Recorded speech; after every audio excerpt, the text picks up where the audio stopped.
Hello, എല്ലാവർക്കും മനുക്കുട്ടൻസ് കിച്ചണിലേക്ക് സ്വാഗതം. എല്ലാവർക്കും സുഖല്ലേ? എല്ലാവർക്കും മനുക്കുട്ടൻസ് കിച്ചണിന്റെ നവരാത്രി ദിന ആശംസകൾ. അപ്പോൾ നവരാത്രിയോടനുബന്ധിച്ച് ഇന്ന് 2 സ്പെഷ്യൽ സ്വീറ്റ്സ് ആണ്. എപ്പോഴും പറയാറുള്ള പോലെ ഉണ്ടാക്കാൻ വളരെ എളുപ്പമുള്ള 2 സ്പെഷ്യൽ സ്വീറ്റ്സ് ആണ്. പാല് കൊണ്ട് ഉണ്ടാക്കുന്ന നല്ലൊരു സ്വീറ്റ്സ് ആണ്. അതുമാത്രമല്ല, ഇപ്പോ നവരാത്രി സ്പെഷ്യലായി തന്നെ നമുക്ക് US-ലുള്ള ലക്ഷ്മി കാർത്തിക്, അതുപോലെ ചെന്നൈയിലുള്ള രമ്യ അനന്തറാം, ഇവർ രണ്ടുപേരും അവരുടെ വീട്ടിൽ അവരുണ്ടാക്കിയിട്ടുള്ള ഗോലു വീഡിയോ എടുത്ത് നമുക്ക് അയച്ചു തന്നിട്ടുണ്ട്. അപ്പോൾ ആ വീഡിയോ ഞാൻ ഇതിൽ ഉൾപ്പെടുത്തിയിട്ടുണ്ട്. തീർച്ചയായിട്ടും എല്ലാവരും കാണണം കേട്ടോ. വളരെ ഭംഗിയുള്ള ഗോലു ആണത്. നല്ല ഭംഗിയാണ് കാണാനായിട്ട്. എല്ലാവരും തീർച്ചയായിട്ടും കാണുക. ഈ വീഡിയോയുടെ അവസാനം ഞാനത് ഉൾപ്പെടുത്തിയിട്ടുണ്ട്. അതുപോലെ തന്നെ വേറൊരു കാര്യം നിങ്ങളോട് പറയാനുള്ളത്, മനുക്കുട്ടൻസ് കിച്ചന്റെ റെസിപ്പീസ് എല്ലാവരും ട്രൈ ചെയ്യുന്നുണ്ടെന്ന് തന്നെയാണ് എൻ്റെ വിശ്വാസം. അപ്പോൾ കുറച്ച് പേരൊക്കെ എനിക്ക് അത് ട്രൈ ചെയ്ത് അതിൻ്റെ ഫോട്ടോ എടുത്ത് എനിക്ക് അയച്ചു തരാറുണ്ട്. അപ്പോൾ ഞാനിപ്പോൾ അതെല്ലാം ഇനിയിപ്പോൾ ഓരോ വീഡിയോസിലും നിങ്ങൾ അയച്ചു തരുന്ന ഫോട്ടോ ഞാൻ ഉൾപ്പെടുത്താനായിട്ട് ശ്രമിക്കുന്നുണ്ട്. അപ്പോൾ ഇപ്പോൾ ഇന്നത്തെ വീഡിയോയിലും ഞാൻ ഉൾപ്പെടുത്തുന്നുണ്ട് 2 ഫോട്ടോ. 2 പേര് എനിക്ക് അയച്ചു തന്നിട്ടുണ്ട്. ഒന്ന് തൃശൂർ കോണത്തുകുന്നിലുള്ള ജിഷ്മ ശിവരാജ്, വേറൊരാൾ തൃശൂർ ചീയാരത്തുള്ള ഷാരോൺ ഹാപ്പി. ഇവർ 2 പേരും നമ്മുടെ കഴിഞ്ഞ വീഡിയോ വീറ്റ് ബ്രെഡ് അതുണ്ടാക്കി സക്സസ് ആയി എന്ന് പറഞ്ഞ് എനിക്ക് അതിന്റെ ഫോട്ടോ എടുത്ത് അയച്ചു തന്നിട്ടുണ്ട്. ഞാനത് ഈ വീഡിയോയിൽ ഉൾപ്പെടുത്തിയിട്ടുണ്ട്. ഒരുപാട് നന്ദി. അപ്പോൾ നിങ്ങൾക്ക് എല്ലാവർക്കും അങ്ങനെ ട്രൈ ചെയ്ത് എനിക്ക് അയച്ചു തരാവുന്നതാണ്. ഫേസ്ബുക്കിലൂടെയും ഇൻസ്റ്റാഗ്രാമിലൂടെയും രണ്ടിലും നമ്മുടെ മനുക്കുട്ടൻസ് കിച്ചന്റെ അക്കൗണ്ട് ഉണ്ട്. നിങ്ങൾക്ക് അതിലേക്ക് അയച്ചു തരാവുന്നതാണ്. ഞാൻ ഉൾപ്പെടുത്തുന്നതായിരിക്കും.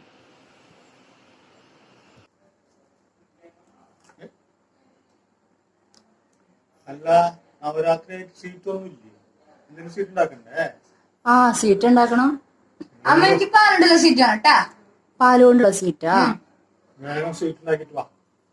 ശരി. അപ്പൊ പാലുകൊണ്ടുള്ള 2 തരത്തിലുള്ള സ്വീറ്റ് ഉണ്ടാക്കുന്നുണ്ട് കേട്ടോ. അപ്പോ ഒന്നാമത്തെ റെസിപ്പി മിൽക്ക് പൗഡർ ബർഫി, പാൽപ്പൊടി ഉപയോഗിച്ചിട്ട് ഉണ്ടാക്കുന്ന നല്ലൊരു സ്വീറ്റ് ആണ്. അതിനുവേണ്ടി ഒരു മിക്സിയുടെ ജാറിലേക്ക് 1 ഗ്ലാസ് പഞ്ചസാര, ഒരു 4 നമ്മുടെ ഏലക്കായയുടെ സീഡ്സ്, ഇതെല്ലാം ചേർത്ത് നന്നായിട്ട് പൊടിച്ചെടുത്തിട്ട് വരാം. ഇതാ നന്നായിട്ട് പൊടിച്ചെടുത്ത് വന്നിട്ടുണ്ട്. ഇനി നമുക്ക് സ്റ്റൗവിലേക്ക് ഒരു പാൻ വെച്ച് മീഡിയം ഫ്ലെയിമിൽ കേട്ടോ. പാൻ ചൂടാവുമ്പോൾ നമുക്കിതാ ഒരു 1/2 ഗ്ലാസോളം നെയ്യ് ഒഴിച്ചു കൊടുക്കാം. എന്നിട്ട് 1 ഗ്ലാസ് മിൽക്ക് പൗഡർ, പാൽപ്പൊടി ആഡ് ചെയ്ത് കൊടുക്കാം. എപ്പോഴും ഫ്ലെയിം എപ്പോഴും മീഡിയത്തിലായിരിക്കണം കേട്ടോ. എന്നിട്ട് നന്നായിട്ട് ഇതുപോലെ നന്നായിട്ടൊന്ന് മിക്സ് ചെയ്ത് കൊടുക്കുക. കുറച്ച് പാൽ ഒഴിച്ചു കൊടുക്കാം നമുക്ക്. എന്നിട്ട് നന്നായിട്ടൊന്ന് മിക്സ് ചെയ്ത് കൊടുക്കാം. അതിനുശേഷം നന്നായിട്ട് മിക്സ് ചെയ്തതിന് ശേഷം നമ്മുടെ ഈ പഞ്ചസാര ഏലക്കായ പൊടിച്ചതുണ്ടല്ലോ, അത് അതിലേക്ക് ആഡ് ചെയ്ത് കൊടുത്തിട്ട് നന്നായിട്ടൊന്നുകൂടെ മിക്സ് ചെയ്യുക. എപ്പോഴും മീഡിയം ഫ്ലെയിമിൽ ഇട്ടിട്ട് ചെയ്യാൻ നോക്കുക. ഒരിക്കലും ഫ്ലെയിം കൂട്ടിയിടരുത് കേട്ടോ. അത് പ്രത്യേകം ശ്രദ്ധിക്കുക. നന്നായിട്ട് മിക്സ് ചെയ്തെടുക്കാം നമുക്ക്.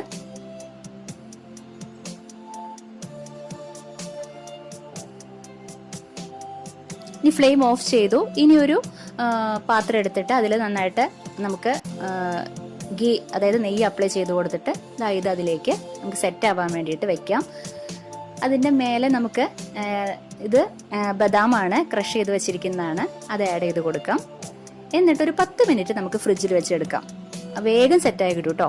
നമുക്കിതാ നമ്മുടെ ഒരു സ്വീറ്റ് റെഡി ആയിട്ടുണ്ട്. നമുക്കത് മുറിക്കാം. വളരെ ടേസ്റ്റിയുള്ള നല്ലൊരു സ്വീറ്റാണ്. ഉണ്ടാക്കാനും വളരെ എളുപ്പമല്ലേ, പെട്ടെന്ന് ഉണ്ടാക്കി കഴിയും. തീർച്ചയായിട്ടും നിങ്ങൾക്ക് ഇഷ്ടപ്പെടും. എല്ലാവരും ട്രൈ ചെയ്യണം കേട്ടോ. ഇതാ കണ്ടില്ലേ, നമ്മുടെ മിൽക്ക് പൗഡർ ബർഫി റെഡി ആയിട്ടുണ്ട്. ഇതുപോലെ കട്ട് ചെയ്ത് നമുക്ക് ഉപയോഗിക്കാം. ഇനി അടുത്ത റെസിപ്പി മിൽക്ക് കൊണ്ടുണ്ടാക്കുന്ന ഒരു ലഡു ആണ്. അതും വളരെ എളുപ്പമാണ്.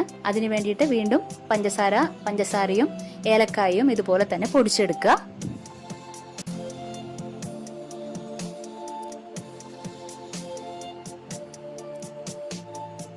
നന്നായിട്ട് പൊടിച്ചെടുത്തിട്ടുണ്ട്.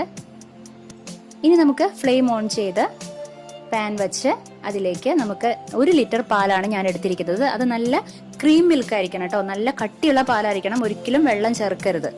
വെള്ളമില്ലാത്ത നല്ല കട്ടിയുള്ള പാല്, ഫുൾ ക്രീം മിൽക്ക് എന്ന് പറഞ്ഞിട്ട് കിട്ടും. അതല്ലാന്നുണ്ടെങ്കിൽ പശുവിൻ പാലായാലും ഒരിക്കലും വെള്ളം ചേർക്കാത്ത നല്ല കട്ടിയുള്ള പാലായിരിക്കണം.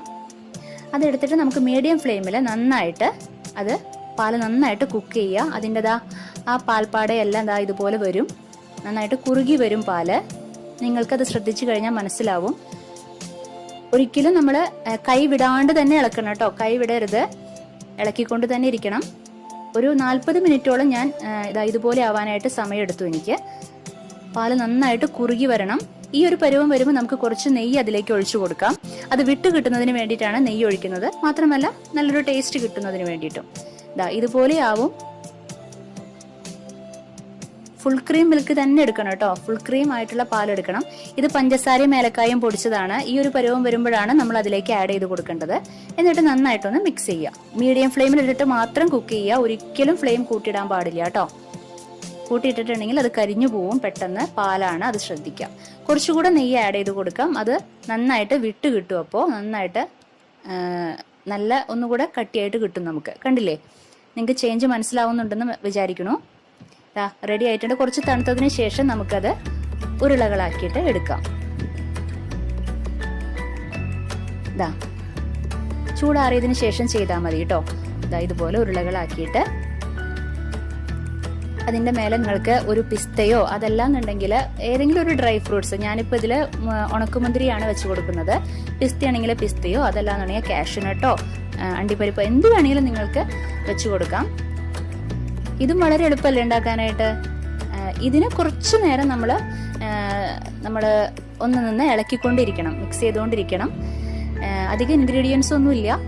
ഫുൾ ക്രീം മിൽക്ക് തന്നെ എടുക്കാൻ ശ്രദ്ധിക്കുക, ഒരിക്കലും വെള്ളം ചേർത്ത മിൽക്ക് എടുക്കരുത് കേട്ടോ, അത് പ്രത്യേകം ശ്രദ്ധിക്കാം. നമ്മുടെ 2 സ്വീറ്റ്സും റെഡി ആയിട്ടുണ്ട്, കണ്ടില്ലേ. വളരെ എളുപ്പമല്ലേ ഉണ്ടാക്കാനായിട്ട്. എല്ലാവരും ട്രൈ ചെയ്യണം കേട്ടോ. നമുക്കിത് സെർവ് ചെയ്യാലോ. നവരാത്രിയായിട്ട് എല്ലാവരും ഇത് തീർച്ചയായിട്ടും ട്രൈ ചെയ്തോളൂ കേട്ടോ, മറക്കല്ലേ.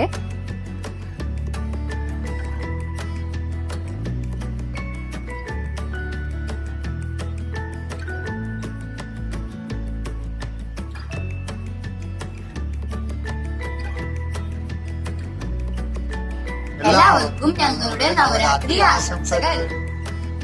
ഇന്നത്തെ ഫോട്ടോസ് അയച്ചു തന്നിരിക്കുന്നത് തൃശൂർ കോണത്തുകുന്നിലുള്ള ജിഷ്മ ശിവരാജ്, അതുപോലെ തൃശൂർ ചിയ്യാരത്തുള്ള ഷാരോൺ ഹാപ്പി. രണ്ടുപേർക്കും മനുക്കുട്ടൻസ് കിച്ചന്റെ വലിയ താങ്ക്സ്. ഇനി നമുക്ക് നവരാത്രി സ്പെഷ്യൽ ആയിട്ടുള്ള ഗോലു കണ്ടു നോക്കാം. ഈ വീഡിയോ അയച്ചു തന്നിരിക്കുന്നത് US ബോസ്റ്റണിലുള്ള ലക്ഷ്മി കാർത്തിക് ആണ്. ലക്ഷ്മി കാർത്തിക്കിന് ഒരുപാട് നന്ദി. വളരെ നല്ലതായിട്ട് അവര് അറേഞ്ച് ചെയ്തിട്ടുണ്ട്. നല്ല ഭംഗിയുള്ള ഒരു വീഡിയോ ആണ് കേട്ടോ, നല്ല ഭംഗിയുള്ള ഗോലു ആണിത്.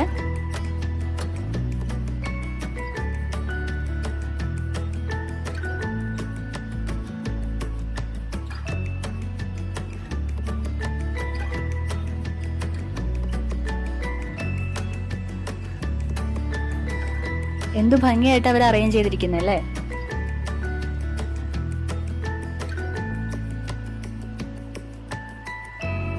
ലോകത്തിന്റെ എവിടെയാണെങ്കിലും നമ്മളെല്ലാവരും നമ്മുടെ പാരമ്പര്യം കാത്തു സൂക്ഷിക്കുന്നവരാണെന്ന് ഈ വീഡിയോ ഒക്കെ കണ്ടാൽ നമുക്ക് മനസ്സിലാവുന്നുണ്ടല്ലേ.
ലക്ഷ്മി കാർത്തിക്, നിങ്ങൾ നന്നായിട്ട് തന്നെ ചെയ്തിട്ടുണ്ട്. ഒരു ബിഗ് താങ്ക്സ്.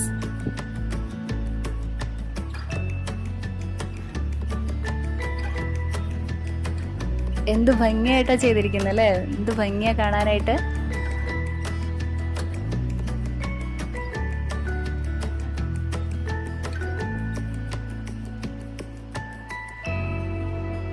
വളരെ നന്നായിട്ടുണ്ട്.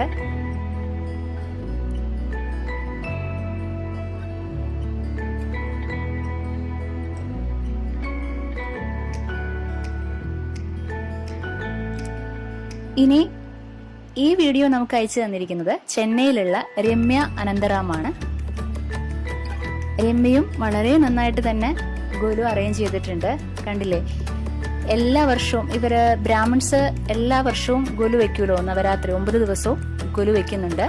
അപ്പോൾ ഓരോ വർഷവും അവർ പുതിയ ഒരു ബൊമ്മ വാങ്ങിച്ചിരിക്കും. അത് കമ്പൾസറി ആണ്. നല്ല ഭംഗിയുള്ള ബൊമ്മകളല്ലേ?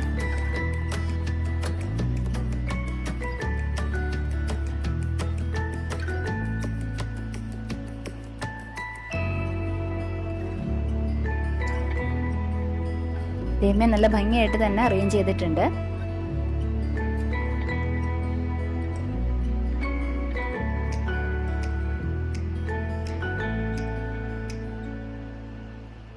എന്ത് ഭംഗിയായിട്ടല്ലേ, എന്ത് ഭംഗിയാ കാണാനായിട്ട്.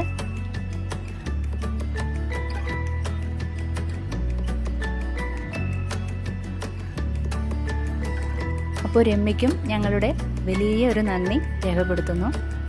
അപ്പോൾ നിങ്ങൾക്ക് എല്ലാവർക്കും ഇന്നത്തെ വീഡിയോ ഇഷ്ടപ്പെട്ടു എന്ന് തന്നെയാണ് വിചാരിക്കുന്നത്. അപ്പോൾ നമുക്കിനി അടുത്ത എപ്പിസോഡിൽ വേറൊരു വീഡിയോയായിട്ട് വീണ്ടും കണ്ടുമുട്ടാം.